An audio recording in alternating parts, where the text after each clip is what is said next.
we guilty. Heavenly Father, look down and have mercy. Hey, don't tell us we live with plenty, and we all fall short of your glory.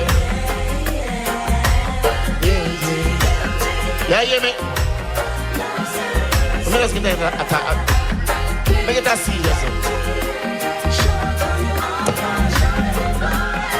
Heavenly Father, we come to you today to ask for your forgiveness from all we dirty ways, to seek your direction and your guidance here today. Cause through disobedience, we've all gone astray. Your words say woe to those who call you good, and they not think what we do, and not the things they say we should. We have lost our spiritual equilibrium. Reverse all your values and your principles to come. Yes, Lord, we guilty. Heavenly Father, look down and have mercy. Hey, don't live we live with plenty.